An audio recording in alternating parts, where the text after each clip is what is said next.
Yesterday, December 7th, 1941, a date which will live in infamy. When the Japanese attacked Pearl Harbor, our west coast became a potential combat zone. Living in that zone were more than 100,000 persons of Japanese ancestry, 2/3 of them American citizens, 1/3 aliens. We knew that some among them were potentially dangerous, but no one knew what would happen among this concentrated population. Military authorities therefore determined that all of them, citizens and aliens alike, would have to move. One of the themes that I really want in my book is like, how did the Japanese Americans who were trying to be such proper Americans and live and look that perfect, how did they grapple with it? The evacuees cooperated wholeheartedly. The many loyal among them felt that this was a sacrifice they could make in behalf of America's war effort. I think, sometimes people can do that when they have suffered something very hard, to let's look on the bright side of things. Why did you do that? The story that I keep hearing people say that hasn't been told is, what was life like when people got back from the camps? And I would want to talk to my mom about it. She'd listen, but then she'd always want to put that, that spin of, but, it could be worse or something like that. And it never felt satisfying to me to have these kinds of conversations with her. Why did you let the government do that? It's such an interesting story that I think people in Tacoma and the people in the country don't fully know about. Yeah, I guess just for the bigger, larger community is like us taking and examining, like, why are some cultures okay and other cultures aren't okay? Why are some more acceptable than other cultures? When Pearl Harbor happened, people were very afraid, and they thought, if I have anything that looks Japanese in my home, they will question my loyalty. The American citizen Japanese and Japanese aliens made plans in accordance with orders. Notices were posted. All persons of Japanese descent were required to register. So people burned family heirlooms, photos, and so a lot of the families don't have heirlooms. They gathered in their own churches and schools, and the Japanese themselves cheerfully handled the enormous paperwork involved in the migration. When I visited Heart Mountain, they had the registry of all of the people that were imprisoned there, and I found my father and my mother, and they were just like when you go to prison, you're given a number. So my father was 10522, and my mother's family was 19423. And it's a pretty interesting document because it says when they entered, when they left, and what block they were in. I also have visited the former Heart Mountain camp, where they have an exhibit there. I have to say, that experience left an imprint on my head. Standing there at a barrack was pretty startling. The barracks just, you can tell they're hastily put up. The boards, didn't meet because it was wood that was not cured, and the only covering was tar paper. And so we got to see that firsthand. That's when I saw that the toilets didn't have partitions between them. The hospitals were inadequately equipped, and people died as a result. Congressman Norman Mineta, with us today, was 10 years old when his family was interned. In the congressman's words, my own family was sent first to Santa Anita Racetrack. We showered in the horse paddocks. Some families lived in converted stables, others in hastily thrown together barracks. We were then moved to Heart Mountain, Wyoming, where our entire family lived in one small room of a rude tar paper barrack. Like so many tens of thousands of others, the members of the Moneta family lived in those conditions not for a matter of weeks or months, but for 3 long years. Reading firsthand accounts of what the camps were like, I read one book where he was young at the time, wrote the book as an older man, but he talked about waking up in the morning, and he's from Southern California, so they had never experienced snow. He wakes up in the morning and there is, snow on his blanket, because in the barracks there wasn't good insulation at all. And so here I found amongst my parents' things is the Tule Lake reunion, and then the Heart Mountain reunion. And this one actually was interesting because it's in Seattle, because I think at the time it was just too difficult for people to go out to the actual camps, and there's really nothing there. They hadn't built up the interpretive centers yet. So I think, reflecting now, I think there's just so much trauma that just happened to them that, when they're having these kind of natural emotions, they don't even understand the depth of that.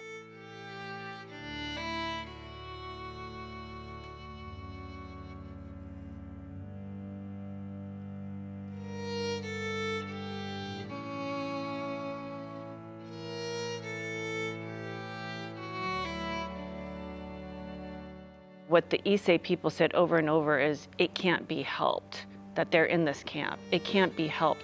So when I hear that it can't be helped, there in Buddhism, there is a teaching about acceptance. If we accept, we don't suffer. So an example of that is, I'll go back to the one about my mom not really wanting me to grow up. If a person is clinging to the idea that I want to, hold on to my child, I don't want them to leave, you suffer.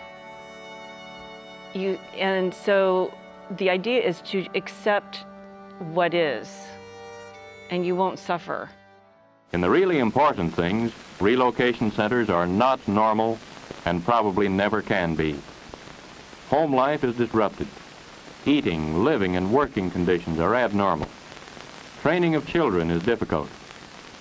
Americanism, taught in the schools and churches and on the playgrounds, loses much of its meaning in the confines of a relocation center. Because it's just giving yourself time to process, really.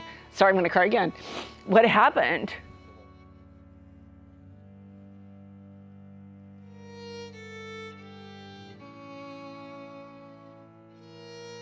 If you're from Tacoma, you're now in the camps, you don't have anything. You don't have furniture, you don't have your business, you don't have a car, you have nothing, no dishes. Why would you go back to Tacoma? There's nothing there for you. Your home is already rented out to somebody else. There was a lot of racism going on in this area, and people didn't want them back. So I can imagine my mother walking in a place that's so familiar to her, like her neighborhood, and it's the same homes, and it's the same street, the same trees, but all the people are different. And I can't imagine, what would that feel like? And so the few people that did come back, they had no place to live. There was a housing shortage. People didn't have money. I think the government gave each person, I think this is right, $25 each and a one-way ticket for a one-way ticket back to wherever they're going. My childhood friend is the executive director of the Japanese Cultural Center in Seattle, and I went to her, and I just hadn't been writing at that point yet, and I said, kind of tossing this idea around writing a novel. And I said, do you know about any writers groups? And she goes, well, what do you know? We have a writers group right where I work. I said, really? And so I was really hesitant to join this group because I thought, oh, these are going to be just a bunch of intellectuals that have like perfect grammar. And so I waited, I think 2 or 3 months before I was told about this group to even go. And so I went, but they're very nice. And so That group is great because they're all Japanese American. I can fact check with them, get ideas from them. And it holds me accountable because we read each month, we read our story, and then we get feedback.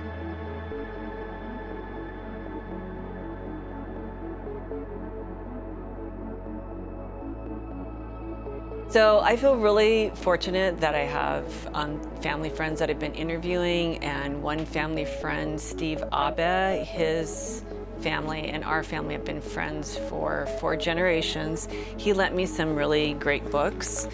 This one is called Issei, and I'm not even sure if one could even get this book anymore. It was written a long time ago, and what I found fascinating about this book as I was looking through it, and it actually talks about, there's a little section on my grandfather, but I'd seen these drawings of Tacoma's downtown, and I didn't realize it's from this book. So this one, someone drew out all of the different businesses in the downtown core that were owned by Japanese. There's some fun things like, tofu shops and,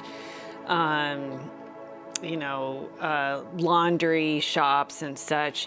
And then there's other cities as well. Like this one is on the right is Seattle. And then I think they have in here is Portland. So you can see on the West Coast, there were especially in the Northwest, there were quite a few Japanese towns. So this is very valuable resource. He also lent me this one. It's called Nisei, and I find the title very interesting because it's called The Quiet Americans. And then the history of Japanese in Tacoma. So these are fantastic.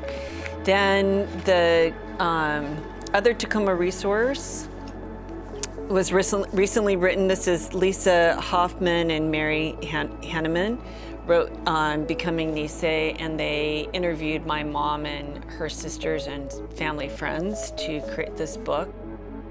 Some of the more disturbing things that I have discovered is, and I feel it so much more deeply now.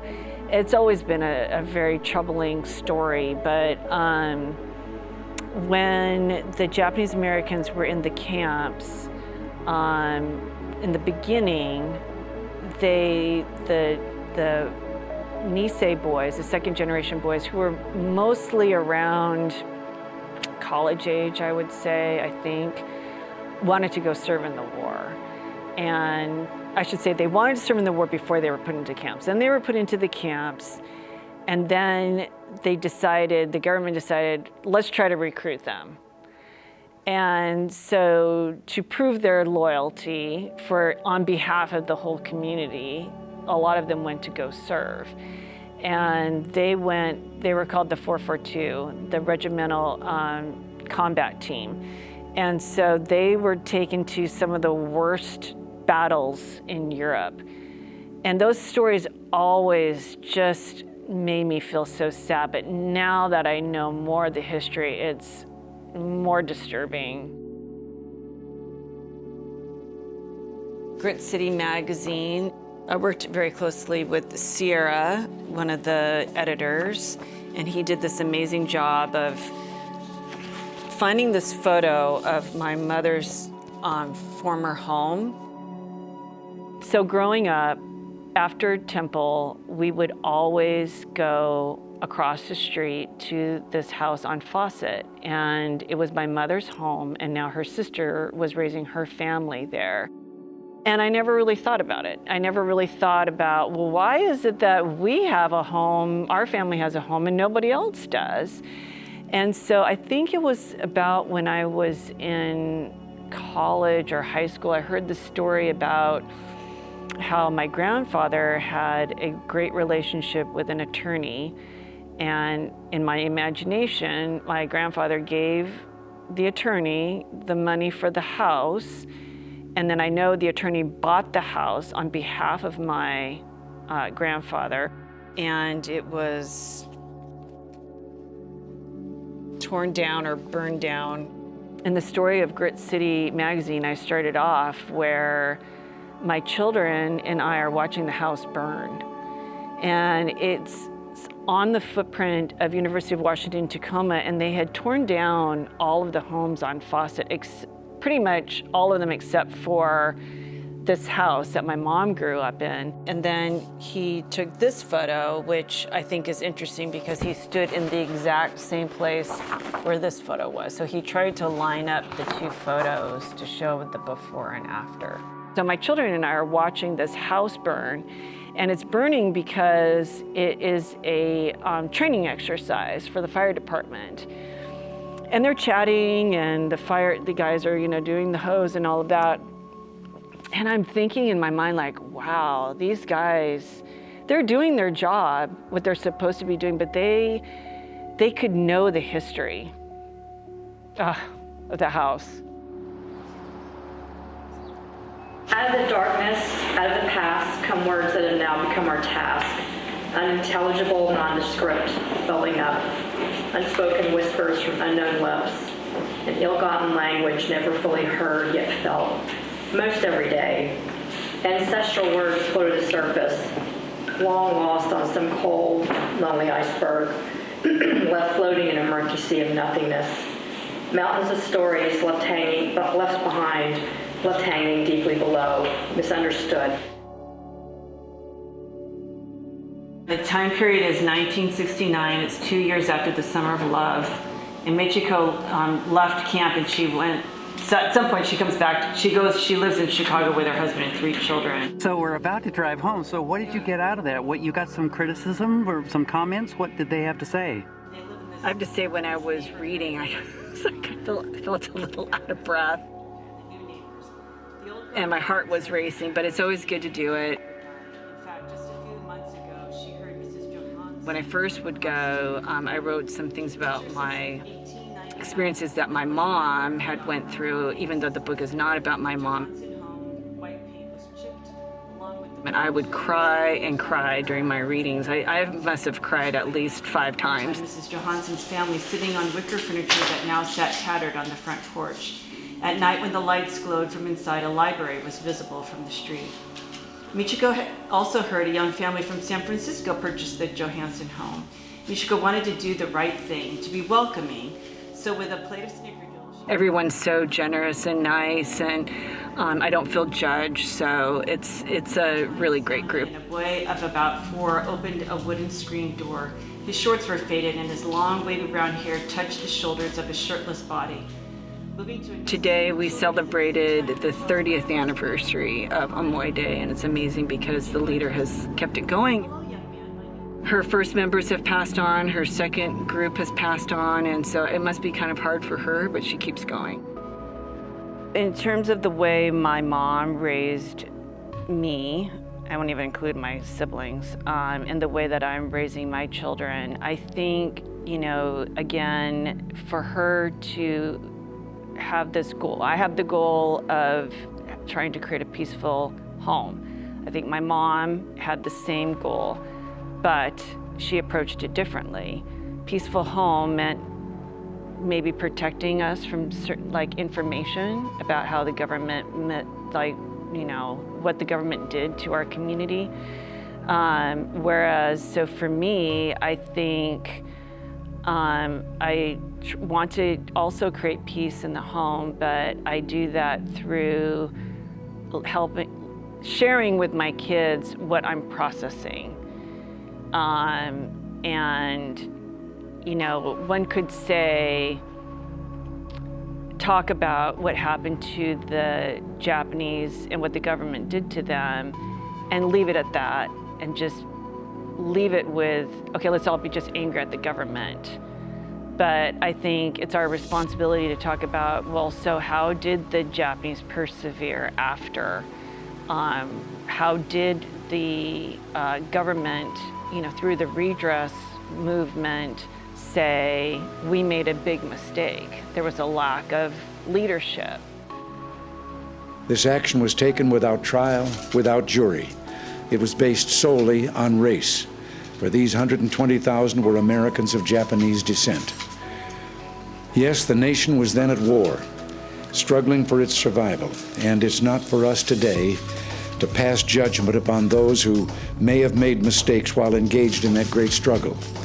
Yet we must recognize that the internment of Japanese Americans was just that, a mistake.